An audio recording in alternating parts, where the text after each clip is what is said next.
चीन के दरवाजे पर ईरान पहुंच गया है। चीन से J-10C फाइटर जेट खरीदने की योजना है। ईरान ने 2023 में रूस से 50 सुखोई 35 जेट्स खरीदने की डील की थी। यूक्रेन युद्ध की वजह से रूस ने सुखोई 35 अभी तक नहीं दिया है। अब Su-35 की तुलना में सस्ते J-10C पर ईरान की नजर है। J-10C की कीमत उसके मुकाबले बहुत कम है सर। J-10C ये देने के बाद ये तो नहीं कहेंगे वही एक्सपोर्ट क्वालिटी वाला है जो हमने पाकिस्तान को माल दिया था। देखो दिनेश, रहेगा तो वही एक्सपोर्ट क्वालिटी। और जहां तक J-10C का सवाल है, जब इनको पहले एयर डिफेंस नेटवर्क अपना ठीक करना पड़ेगा। ओके। वो पूरे घूम रहे थे, इजराइल के सारे जहाज इनके एयर स्पेस में ऐसे घूम रहे थे और टहल रहे थे जैसे बाग में आप चहलकदमी करते हैं। तो पहले उसको समझना पड़ेगा। और दूसरी बात जो आप कह रहे हैं कि हम परमाणु बम बनाएंगे, ये बार बार कह रहे हैं, वो एक कहते हैं शर्म का पर्दा था, अब वो फट गया, जीबी फाड़ दिया है। अच्छा। अब ये खुल के कह रहे हैं हम बनाएंगे और हम बनाएंगे, किस लिए बनाएंगे वो भी बता रहे हैं। तो इंटेंट में और बनाने में कोई फर्क नहीं है। जब तक ईरान है पूरी कोशिश करेगा बनाने की, एनरिच करने की कोशिश करेगा। अब खुल के सामने आ गया है, यही फर्क पड़ा है इस 12 दिन के जो युद्ध हुआ है उसका। ईरान ये दोनों ही खबरें, ये J-10C का खरीदा जाना और ये कहना कि हम तो इसको एनरिच करेंगे और हमको इससे कोई रोक नहीं सकता, इसका मायना सीधा सीधा ये है कि क्या उन्होंने अपनी एक वीक लिंक के तौर पर अपनी एयरफोर्स को पहचाना है, उसको आप उसको ठीक करने की कोशिश कर रहे हैं। और दूसरे उन्होंने कहा अब एम्बिग्विटी हटाओ, सीधे सीधे कहो कि हम तो बनाएंगे बम। ये हुआ है क्या? दिनेश जी, कौन सी एयरफोर्स की बात कर रहे हैं? उनके पास कुछ है ही नहीं। MiG-29 जहाज, Su-24 जहाज, वो जहाज, F-4 जहाज, 14 जहाज, कहाँ? वो तो कब के लोगों ने उसको राइट ऑफ कर रखा है। ये ले लेने से क्या होगा? ये लेने से कुछ होने वाला नहीं है। जैसे कि अभी बता रहे थे मास्टर साहब भी, एयर डिफेंस जब तक नहीं है तो कुछ नहीं होने वाला। और बड़ी अहम बात क्या आती है जब वो बात करते हैं कि मुझे एनरिच करना है यूरेनियम। ये 12 दिन के युद्ध में उनको एक चीज तो समझ आ गई कि उनको ये युद्ध अपने आप अकेले लड़ना है। ना रशिया उनकी हेल्प में आया, ना चीन उनकी हेल्प में आया। अगर उनको अपने अस्तित्व को बचाना है तो जरूरी है कि लेकिन अभी बयान आया है, किम जोंग उन की तरफ से कहा गया है कि अब की बार मार दिया अगर ईरान को। मेजर गौरव आर्य, ये किम जोंग उन ने कहा है कि अब ठीक है, जो हो गया सो हो गया, लेकिन अब की बार अगर मारा तो फिर चीन और नॉर्थ कोरिया खुलकर आ जाएंगे ईरान के समर्थन में। देखिए साहब, एक छोटी सी बात है, बिल्कुल आपने बहुत बढ़िया बात बताई। जैसा मैंने बोला कि चीन ने 2 पागल कुत्ते पाल रखे हैं, एक नॉर्थ कोरिया और एक पाकिस्तान। ये बीच बीच में भौंकने के लिए और काटने के लिए इनको छोड़ता रहता है, गले से पट्टा खोलता है, ये काटते हैं। अब हो क्या रहा है इसमें, जो सर ने बात अभी बोली ना, सर ने बहुत बढ़िया बात बोली है कि ईरान की सबसे बड़ी लर्निंग क्या है कि इजराइल के साथ तो अमेरिका खड़ा हुआ है और अमेरिका सिर्फ हथियार नहीं दे रहा, सिर्फ पैसे नहीं दे रहा, फिजिकली लड़ाई में इन्वॉल्व है और बम गिरा रहा है। ईरान के साथ कौन खड़ा है भाई? ईरान के साथ कोई नहीं खड़ा। लंबी लंबी बातें रूस ने करी, लंबी लंबी बातें चीन ने करी और पाकिस्तान ने तो इतनी लंबी लंबी बातें करी कि वो लंबी बात एक्चुअली तलवार बन गई ईरान के गर्दन पे, धोखा दे दिया। तो ईरान को एक बात ये साबित हो गई है कि हमारा कोई दोस्त नहीं है, अगली लड़ाई खुद लड़नी है। और ये रेजीम, ये खमेनेई की रेजीम, दिनेश मैं आपको साफ तौर पर बता दूं, इसका सिर्फ एक आर्ग्यूमेंट होगा सर्वाइवल का, ओनली वन आर्ग्यूमेंट, और वो आर्ग्यूमेंट है न्यूक्लियर वेपन। इसके अलावा अगर न्यूक्लियर वेपन इनके पास नहीं रहे तो इनको टक्का देगा। न्यूक्लियर वेपन से ही सुरक्षा हो सकती है, इसलिए सुरक्षा तो हर हाल में सुनिश्चित करनी है। खमेनेई के सामने सिंगल पॉइंट एजेंडा ये है। और नए युद्ध की तैयारी में इजराइल और अमेरिका। अगली खबर देखिए, तेल अवीव के बेन गुरियन एयरपोर्ट पर सैन्य विमानों की आवाजाही बढ़ी। हवाई अड्डे पर बड़ी तादाद में अमेरिकी सैन्य मालवाहक विमान उतरे। ये क्या लेकर गए होंगे मार्शल श्रीवास्तव, ये क्या लेके गए होंगे? वही लेके गए जो खर्च कर दिया। 12 दिन की लड़ाई हुई, जितने ड्रोन्स खर्च हुए। तो इतनी जल्दी रिप्लेनिश क्यों कर रहे हैं? जरूरी है। नहीं, इतनी जल्दी रिप्लेनिश कर रहे हैं मतलब तुरंत में फिर कुछ होने वाला है क्या? देखिए, आयरन डोम को आयरन बीम तो बना लिया। Iron Dome, Iron Beam, Arrow 1, Arrow 2, David Sling, सबको वापस पुनः स्थापित करना है दिनेश, जिससे कि कोई खतरा नहीं आ सके। ये जरूरी है। इजराइल छोटा सा देश है, अगर उसमें ये कोई खामी आ गई तो इजराइल खत्म हो जाएगा, क्योंकि बची खुची अभी भी इनके पास मारक क्षमता है। ईरान के पास, ईरान को ऐसा है कि आप जितना भी मार लीजिए, कुछ मिसाइल्स तो होंगी, उनको गिरने का कोई भी समय और साधन नहीं मिलना चाहिए। इसलिए ये सारे विमान उतर रहे हैं और पूरी जो रिप्लेनिशमेंट हो रहा है, जितना भी इनके पास एम्युनिशन का भंडार था। अब ये जरा देख लीजिए, ये सीज फायर जो है उसकी हकीकत देखिए। तेहरान में IRGC के मिसाइल बेस पर धमाके की खबर है। बनफ्शे पार्क के पास हथियार मिसाइल डिपो में विस्फोट, इलाके में धुआं और सायरन की आवाज। अब ये जाहिर है अपने आप तो फूटा नहीं होगा मेजर गौरव आर्य। अब अगर यहाँ ये फूटा तो मुझे ये लगता है कि इजराइल इस समय यहाँ पे इक्का दुक्का अगर ऐसा कुछ कर भी देगा तो ईरान की तरफ से कहा जाएगा नहीं इजराइल वाला नहीं हो सकता, हमारे यहाँ ये धोखे से फट गया हो, क्योंकि ये सीज फायर कायम रहने में ही फिलहाल भलाई है जब तक परमाणु नहीं बन जाता। नहीं, आप बिल्कुल ठीक कह रहे हैं दिनेश, और इसमें हो सकता है कि कुछ मीडिया आउटलेट्स को बोल दें कि जरा ये बात उछालना कि इजराइल ने करी है, लेकिन औपचारिक तौर पे इसको अंडर प्ले करेगा ईरान, और इसलिए अंडर प्ले करेगा क्योंकि ईरान का बहुत भारी नुकसान हो गया। ईरान माना क्यों ये सीज फायर, आपको पता है ये माना क्यों सीज फायर? ईरान इसलिए माना क्योंकि ईरान में लड़ाई करने की क्षमता नहीं थी, और इजराइल इसलिए माना क्योंकि अमेरिका चाहता था, क्योंकि बिना अमेरिका के उसके हथियारों का सप्लाई बंद हो जाएगा। तो दोनों का इसमें फायदा था सीज फायर में, मानना पड़ा, दोनों को मानना पड़ा। लेकिन जिस दिन मजबूरी नहीं होगी उस दिन ये सीज फायर टूटेगा और उस दिन दोबारा लड़ाई होगी। ये हो ना हो इजरायलियों ने करा होगा, हो ना हो। और आप कान खोल के, मैं आपको आज बता रहा हूं व्यूअर्स को, अगले 2-3 महीने के अंदर अगर फिर से किसी टॉप कमांडर की हत्या नहीं हो जाती है कुछ एक्सीडेंट में, या अजीबोगरीब कोई ट्रेडमिल पे भागता हुआ सर के बल गिर के मर गया, ये इजरायली मारते भी ऐसे है ना, बड़े इनोवेटिव तरीके इजरायली कि सवेरे चहल कदमी कर रहे थे, कुछ हुआ और वो मर गए, इस टाइप का आप देखिएगा। इजराइल नहीं रुकने वाला है साहब, वो नहीं रुकेगा। तो ये आपको सतह पर जो सीज फायर दिखाई दे रहा है, इस सतह के नीचे बहुत सारा अंडर करंट है, इसको समझने की जरूरत है। और भारत के करीब अमेरिका ने तैनात किए बॉम्बर, यह खबर देखिए, डिएगो गार्सिया में B-52 F-15 KC-135 तैनात। सैटेलाइट इमेज से बहुत बड़ा खुलासा, कम मौकों पर इस सैन्य अड्डे पर इतनी बड़ी तैनाती तो होती रहती है यहाँ, लेकिन एक साथ इतने सारे अलग अलग तरीके के फाइटर प्लेन्स, बॉम्बर्स और उनकी इतनी ज्यादा तैनाती, ये डिएगो गार्सिया, ये भी जरा देख लीजिए, समझ लीजिए। और आप कमोडोर बहल अगर इसकी सिचुएशन समझा सकें यहाँ पर इस तैनाती के मायने क्या हैं, अगर आप ये बता सकें। देखिए, डिएगो गार्सिया 2000 किलोमीटर नीचे है भारत के, और 3700 से 400 किलोमीटर दूर, 4000 किलोमीटर दूर है ईरान से। और B-52 एक स्ट्रेटेजिक बॉम्बर है जो कन्वेंशनल और न्यूक्लियर वेपन्स दोनों कैरी कर सकता है। और KC-135 जो उसके साथ है वो एयर टू एयर रिफ्यूलर है, यानी कि जब वो टेक ऑफ करेगा तो उसको हवा में अगर रिफ्यूलिंग की जरूरत पड़े, अगर उसको हवा में रिफ्यूलिंग की जरूरत पड़े तो उसको रास्ते में या तो जाते टाइम या आते टाइम उसकी रिफ्यूलिंग करेगा। लेकिन मैं आपको बता रहा हूं, B-52 से बॉम्बिंग नहीं होगी, बॉम्बिंग होगी तो B-2 स्टेल्थ बॉम्बर से ही होगी, चाहे वो व्हाइट मैन बेस जो एयरफोर्स का उनका है मिसूरी में, या फिर B-2 बॉम्बर्स यहाँ पे भी आके डिप्लॉय होते रहे हैं, और उनकी जो 11,000 किलोमीटर की रेंज है उसमें बड़े आराम से। तो सर इस समय क्या चल रहा है ऐसा जियोपॉलिटिकली कि यहाँ इतनी सारी तैनाती हो रही है? ये एक तो है पोजीशनिंग, दूसरी है जो हम कहते हैं ना, जिसको कि हम दिखा रहे हैं ईरान को, और उसको पोस्चरिंग जैसे वर्ड होता है, उसकी इंग्लिश में एक वर्ड है, हिंदी में शायद कोई और वर्ड है, पोस्चरिंग। और तीसरी चीज है कि अगर कोई अर्जेंटली अटैक करना पड़े तो B-52 में इतना पेलोड है कि वो जाके काफी तहस नहस कर सकता है ईरान। इसमें क्विकली ये कहना चाहूंगा कि हॉर्मुज को देखिए, वो जो स्ट्रेट ऑफ हॉर्मुज है, यहाँ पर अगर कोई गड़बड़ होती है ईरान की तरफ से, अपनी तरफ से प्रतिक्रिया होती है, तो ये उसके दायरे में भी है। तेल वाली तैनाती है, तेल वाली तैनाती है, ये पूरा सी लेन्स को कवर करने की तैनाती है। राइट, अगर ईरान ने ऐसा कुछ करने की कोशिश की और हॉर्मुज में कहीं उसने अपनी मसल फ्लेक्सिंग की, तो असल में जो कहा जा रहा है ना पोस्चरिंग वो कि जो पहलवान होता है ना, वो दांव लगाकर चित तो करता ही है, लेकिन पहले जो मूंछों में ताव देकर ताल ठोकता है ना, वो बड़ा जरूरी होता है, और यहां पर वो हो रहा है। अगली खबर देखिए, यूक्रेन को आर्म सप्लाई पर ट्रंप ने लगाई रोक, एयर डिफेंस सिस्टम, तोप के गोले, हवा में मार करने वाली मिसाइल सप्लाई पर रोक।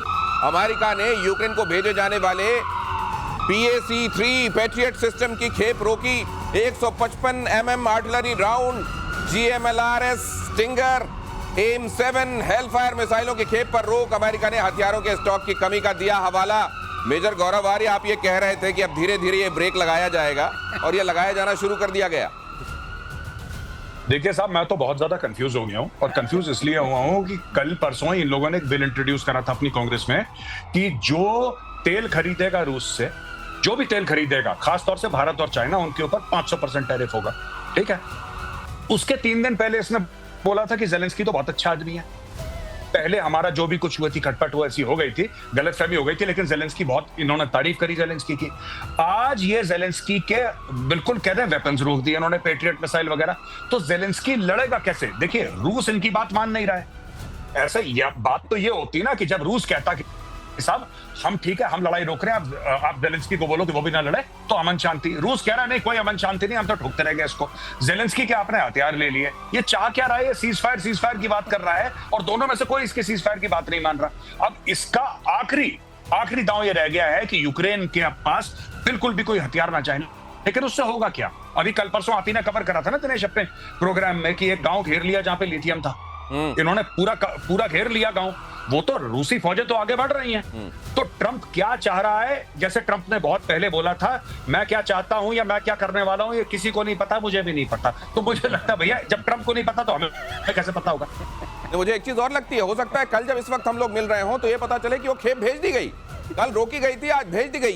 ये इस तरीके ये जो काम किया जा रहा है नेटो के चक्कर में यूक्रेन को यहां तक पहुंचाना और अब खेप रोकने की बात करना, बीच में रेयर अर्थ मेटल की डील भी कर लेना, और ये दिखाता क्या है? देखिए बहुत इंपॉर्टेंट चीज पता है क्या है इसके अंदर? एक इकोनॉमिक्स प्रोफेसर हैं यूएस के, उन्होंने कहा था जितने मैं अपने अंडरगारमेंट चेंज नहीं करता, मतलब एक दिन के अंदर उतनी बार तो ये पॉलिसी चेंज कर देते हैं अपनी। ट्रंप के बारे में ये कहा जा रहा है। और ट्रंप अब क्या चाहता है कि अगर ये युद्ध रुक नहीं रहा तो अगर वो रोक लेगा सप्लाई, खेप रोक लेगा, जो हमने बताया कि पेट्रियट सिस्टम, जो एयर डिफेंस सिस्टम उसको बहुत जरूरी चाहिए, तो उसके बाद इतनी तबाही यूक्रेन की हो जाएगी, कम से कम यूक्रेन डिसाइड कर लेगा कि अब मुझे सीजफायर करना चाहिए, क्योंकि ज़ेलेंस्की ही इसको आगे लेके जा रहा है। और ज़ेलेंस्की ये हमेशा कह रहा है कि यूरोप को अटैक करेगा रशिया। तो अगर ये खेप वाकई रोक के रखी जाती है तो सीज फायर अगले 1-1.5 महीने में हो जाएगा सर? बिल्कुल हो जाएगा। मैं आपको बता रहा हूँ पैक 3 मिसाइल्स में है, उसी के अंदर थोड़ा सामर्थ्य क्या है sir pack 3 missile? Pack 3 missile जो है वो हाइपरसोनिक या सब हाइपरसोनिक मिसाइल्स को, सुपरसोनिक मिसाइल्स को रोक सकती है। अच्छी है,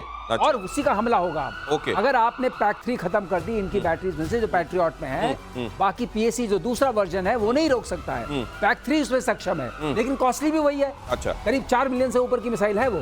तो उसको अगर उसने नहीं दिया तो आप ज़ेलेंस्की क्या करेंगे? और जो उनके पास चीजें आ रही हैं, अटैक्स जो हो रहे हैं, और आप एक चीज और देख रहे हैं, अटैक्स अब बहुत बढ़ गए हैं। जितने भी चाहे ड्रोन्स के हों चाहे मिसाइल्स के हों, अटैक्स बढ़ गए हैं यूक्रेन के ऊपर। तो ये जो बहल साहब ने बोला कि ये जो चीज है ultimately Zelensky himself will say I want cease fire, फिर इनको मिलेगा नोबेल प्राइज कि आपने पीस करवा दी। अब ये जिस तरीके का लेकिन इनका सीज फायर हो रहा है, मुझको लगता है इनको जो वो तमगा मिलेगा उसमें भी कई छेद होने चाहिए, अभी वो जस्टिफाई कर सकेगा। जिस तरह का सीज फायर उसी तरह का तमगा। बेहद खौफ में है पाकिस्तान के रक्षा मंत्री। अगली खबर फ्लैश कीजिए। ख्वाजा आसिफ भारत की तरफ से फिर से अटैक की संभावना कह रहे हैं आसिफ। पानी रोकना एक्ट ऑफ वॉर है, ख्वाजा आसिफ ने कहा। कश्मीर की समस्या का समाधान होना चाहिए, ख्वाजा आसिफ ने यह भी कहा। सुनिए जरा। उड़ेगा जरूर और दोबारा आपकी तरफ अटैक करेगा, इसकी पॉसिबिलिटी है। हम कह रहे हैं कि ये हम बातचीत करने को तैयार हैं, हम चाहते हैं कि हम कायम हो, और कश्मीर का जो इशू है एक उसका को हल होना चाहिए। अगर वो पानी रोकेंगे तो it will be declared as an act of war against Pakistan. Major Gaurav Arya, आपकी बातें बहुत देखी जाती हैं पाकिस्तान में, मैं जानता हूं, और आप कई बार कह चुके हैं कि रोक दिया हमने, करो ना कुछ। ये रोकेंगे, अभी भी ये फ्यूचर टेंस में क्यों बात कर रहे हैं? ये देखिए साहब, ये इनका जवाब यही है, इंटरव्यू एक और दे देंगे, फिर एक और इंटरव्यू दे देंगे, फिर बिलावल एक और धमकी दे देगा कि लाशें बिछा देंगे, लकड़ियां कम पड़ जाएंगी।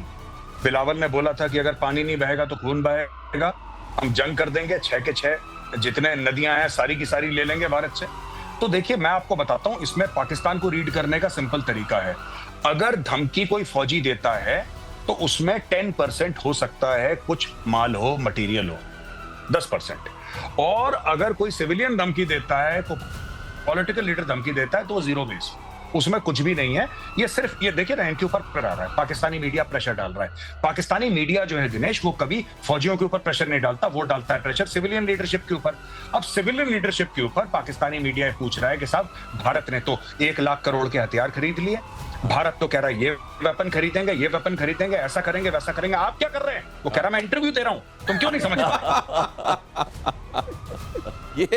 ये जो आपने कहा इंटरव्यू, मतलब ये जो मुंह की मिसाइलें चल रही हैं इनकी, ये मुंह की मिसाइलें चलाते रहने के अलावा भी इनका कोई रोल है? बीच में जाकर माफी मांग लेना, जैसा आपने कहा था कि शहबाज शरीफ को तो माफी मांगने के लिए रखा है कि तुमको हम प्रधानमंत्री बुला दिया करेंगे, तुम बीच में जाकर जहां हम कहें वहां माफी मांग लेना। सर ये बीच में ये कितने दिन वहां की पब्लिक सुनती रहेगी? ये कह रहे हैं, वो सुनते रहें और मानते रहें कि ये जो कह रहे हैं उसमें सब्सटेंस है? बिल्कुल सही कह रहे हैं आप दिनेश जी।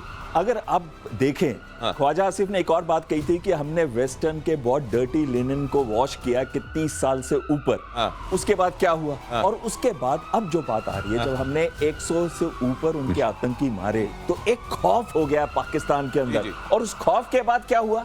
उस खौफ के बाद अब डिस्कशन हो रही है मीडिया में कि अगस्त एंड तक भारत अटैक कर देगा। क्यों अटैक कर देगा? क्योंकि आईएसआई का प्लान है कि मुझे वापस से सबको रीइग्नाइट करना है, सबको रीमोटिवेट करना है। इसी वजह से इतनी सारी मीटिंग्स भी हो रही हैं, इतने सारे पब्लिक एड्रेसेस भी हो रहे हैं और रिकंस्ट्रक्शन हो रही है उन टेरर इंफ्रास्ट्रक्चर की। और साथ साथ में छोटे छोटे इंफ्रास्ट्रक्चर बनाए जा रहे हैं पूरा लाइन ऑफ कंट्रोल के पास। ये तो कमाल। अब उनको पता है कि हम आतंकियों को ट्रेन कर रहे हैं, आतंकी कोई घटना होने वाली है तो अटैक तो भारत से होगा ही। ये गजब है। मार्शल श्रीवास्तव के पास जाऊं उससे पहले गौरव आर्य आपका एक कमेंट में ले लेता हूं कि ये तो कमाल है कि आप जेब कतरा कोई चढ़े बस में और चढ़ते ही ये कहने लगे कि आज मुझको लगता है मार पड़ेगी।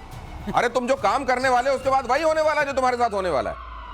इन्होंने बनाया तो स्विमिंग पूल, वो जैसे मोहम्मद के हेडक्वार्टर में जो 14 करोड़ रुपए मिले थे, अब स्विमिंग पूल बना के ट्रेनिंग शुरू करती, जिसमें हम आपकी शो में कल परसों बता रहे थे कि वहीं पे डालो ब्रह्मोस। अब इनको पता, देखिए बात यह है ना कि इनकी दोनों मजबूरियां हैं। ये गलत काम करना, आतंकवाद फैलाना भी पाकिस्तान की मजबूरी और से मार खाना भी पाकिस्तान की मजबूरी है। तो दोनों के लिए इनके हाथ बंधे पड़े हैं। अब इसमें मार कौन खाएगा मैं आपको बताता हूँ। इसमें मार खाएंगे आतंकवादी, पब्लिक किसको पीटेगी? पीटेगी नेताओं को। और आसिम मुनीर फिर से एक प्रमोशन ले लेगा, फील्ड मार्शल जो उसका पेट नहीं भरा। अब वो कह रहा है कि कोई सुपर फील्ड मार्शल वाला रैंक निकालो, मैं 6-7 सितारे अपनी कार के आगे क्या लगाना बात चाहता है, हूं। क्या एनालिसिस है। मार खाएंगे भारत की तरफ से, कौन खाएगा? आतंकवादी खाएंगे। वहां पब्लिक किसको पीटेगी? उन हुक्मरानों को जो इंटरव्यू दे रहे हैं। और उधर फील्ड मार्शल अब पता नहीं अपने लिए कौन सा चांद वाला मार्शल वाला एक प्रमोशन ले लेंगे। भारत और रूस में हो सकती है बड़ी डील। ये खबर देखिए। मार्शल श्रीवास्तव आपके पास आने वाला हूं। परमाणु पनडुब्बी और क्रूज मिसाइल की डील संभव। भारत दौरे पर पुतिन कर सकते हैं पेशकश। सितंबर में दिल्ली दौरे पर आ रहे हैं प्रेसिडेंट पुतिन। मुझे लगता है कि पूरी दुनिया इस विजिट पर निगाह बनाए हुई होगी। ये बहुत इंपॉर्टेंट है भारत के लिए। सीरियसली स्पीकिंग दिनेश, हमारे पास जो सबमरीन्स हैं उसमें से 17 सबमरीन्स हमारी जो हैं मोर और less very they are in going through obsolescence period. तो हमें ज़रूरी है कि हमारे पास नई सबमरीन्स आएँ। उसका तरीका जो लीज पर लेने का बन रहा है और जो ये बातचीत हो रही है बहुत सक्षम और सही बातचीत हो रही है, सही टाइम पर हो रही है। तो ये होना बहुत ज़रूरी है। अब बात होती है इसमें हमें शायद न्यूक्लियर पनडुब्बियां भी मिलने का वो है। 2 हमारे पास तो हैं, एक बन रही है। इससे मिलने से हमारी वो जो पनडुब्बियों की जो हमारी वो है क्षमता है वो बढ़ेगी। और वो बढ़ना बहुत ज़रूरी है। वो हब न्यूक्लियर ईंधन से चलने वाली और न्यूक्लियर वेपन्स को कैरी करने वाली दोनों। तो उसकी जब वो बनेगी वो हमारी सेकंड स्ट्राइक कैपेबिलिटी को बहुत स्टैब्लिश करती है। और उसका जो खौफ रहेगा तब ये चारी। जहां तक कैंप्स की बात है, अभी निकल के आया है कि छोटे छोटे कैंप जैसे बहल साहब ने बताया वो सब बना रहे हैं। वो छोटे छोटे कैंप्स बना रहे हैं, लेकिन उसकी पूरी रिपोर्ट हिंदुस्तान के पास है। वो जो काटसा वाले हैं, वो काटसा वाले देख रहे होंगे क्या कि ये डील होने वाली? काटसा वाले तो जरूर देख रहे हैं। मैंने आपके शो में पहले ही बताया था। वो देख रहे हैं। लेकिन अब हम भी, अमेरिका अपने दुश्मन देशों को उनसे जो मशीनरी या सामान लेते हैं, टेक्नोलॉजी लेते हैं, उनके ऊपर ये नियम लगा देता है काटसा सैंक्शन लगाने के लिए। उसकी बात चल रही है। वो है countering American adversaries through sanctions act. ये उसका पर्पस है। तो वो करना चाहेंगे। लेकिन अब हम भी जो कहते हैं ना, हमें पता है कि ये जो मारपीट हुई, आपने मुनीर को लंच खिलाया, फिर मुनीर को ये भी बोला कि Munir is very stable and balanced. अगर इतना बोल दिया तो हमें आपसे क्या अपेक्षा होनी चाहिए? और बार बार आपने कहा कि वो मैंने ट्रेड डील दी थी, इसलिए आप ये जो ये नया चलन चल पड़ा है आजकल, जिसकी आप चर्चा कर रहे हैं, मेजर गौरव आर्य, अब इस तरीके से कहा जाएगा कि वो बहुत पागल संतुलित किस्म के आदमी हैं। क्या ये इस तरीके से अब किसी को बताया जाएगा? ये मैं आपके पास आता हूं समझने के लिए, लेकिन उससे पहले जापान ने बदल दी है पूर्वी एशिया की डिफेंस स्ट्रैटेजी। जापान ने नई मोबाइल हाइपरसोनिक मिसाइल बनाई है। हाइपर वेलोसिटी गाइडेड प्रोजेक्टाइल ने चीन की नींद उड़ा दी है। कहा यह जाता है कि अभी तक अपनी टेक्नोलॉजी को लेकर जापान हमेशा रक्षात्मक रहा है, वो अटैक करने वाले मोड में नहीं रहा है, लेकिन अब उसने भी गियर शिफ्ट कर दिया। इसके मायने क्या है? इसके मायने ये है कि अब सबको ये पता चल गया है कि ये सारे दोस्त बेमाने हैं। जो भी जहां खड़ा हो रहा है वो कह रहा मुझे अपनी लड़ाई खुद लड़नी है। ये पाकिस्तान खड़ा हुआ, पिटाई हुई, चाइना आया? बिल्कुल कोई आया? कोई नहीं आया। सब आवाज आई, कोई आया नहीं। इजराइल जब खड़ा हुआ तो अमेरिका ने मदद की बाद में। क्योंकि उसमें अमेरिकन इंटरेस्ट था। ठीक कोई आया अकेला वो कर रहा था। नहीं, आप ये जो हम थे अकेले थे, तो अब सब निश्चिंत हो गए कि अपनी लड़ाई खुद लड़नी। यूरोप को अकेले छोड़ दिया नाटो के बावजूद। कई बार ऐसे में होता था कि कुछ नेता होते थे आगे आगे चल रहे हैं, आप आगे बढ़ो हम आपके साथ हैं, देखते थे पीछे 2 किलोमीटर बाद लोग खड़े हैं। अब तो स्पीकर लगा दिए गए हैं और उसमें रिकॉर्डेड टेप चल रहा है, आदमी कोई नहीं है वहां पर। लेकिन मेजर गौरव आर्य, आपके पास ये समझने के लिए कि ये चाइना के थ्रेट परसेप्शन की वजह से ही क्या वो देश जो अभी तक बुद्ध के उपासक बने रहे उन्होंने भी अब बदल दिया गया? देखिए दिनेश, मैं आपको बात बताता हूं कि जापान का एक बहुत काला इतिहास रहा है और जापान ने चीन के ऊपर कुछ समय तक राज करा है, पहली बात। दूसरी चीज ये है कि जापान 1945 नहीं, ये कहानी तो हमें सुननी है, सिग्नल को आड़े आने नहीं देंगे, लेकिन यहां से इस कहानी को आगे बढ़ाते हैं सर। 1945 के बाद से जब जापान का सरेंडर हुआ, उनके हिरोशिमा नागासाकी का अटैक के बाद से, तब से उन्होंने वो एक तरीके से अंडर प्रोटेक्टोरेट आ गए यूएसए के। अच्छा। उसके बाद उन्होंने अपनी इकोनॉमिक वेलबींग पर पूरा ध्यान दिया और जापान अपने आप में, पहले आप सुनते होंगे जापान का जब सामान आता था लोग कहते मेरा जूता है जापानी, पतलून इंग्लिस्तानी, तो जापानी जूता का मतलब था सस्ता और नॉट सो टिकाऊ। अच्छा। लेकिन उसके बाद से जापान ने जो इलेक्ट्रॉनिक्स में तरक्की की, सारे जगह जापानीज फैल गए, चाहे ऑटोमोबाइल हो, चाहे इलेक्ट्रॉनिक्स हो, चाहे एरो इंजन के पार्ट्स हो, सब में जापान का बहुत बड़ा हाथ है। तो अब जापान ने 2 तरह की सोच लग रही है सर। एक तरह की सोच तो प्रिवेलेंट है ये दुनिया में कि हमारे पास जितने हथियार हो उतने हम शक्तिशाली। दूसरी ये है हथियार बाकी हो ना हो, एक न्यूक्लियर रख लो अपने पास। नहीं, अब समझ में ये आ गया है कि अगर मैं समृद्ध हूँ, मेरे पास पैसा है, तो मेरे पास हथियार होना ही चाहिए। अगर समृद्ध है तो उसकी सुरक्षा के लिए हथियार होने ही चाहिए। Peace needs to be protected. Pakistan की खुफिया एजेंसी आईएसआई को लेकर सनसनीखेज खुलासा। अगली खबर, फर्जी पासपोर्ट पर 3 आईएसआई अधिकारी पहुंचे बांग्लादेश। आईएसआई अधिकारियों को पाकिस्तान सेना के आर्मी मेडिकल कोर का सदस्य बताया गया।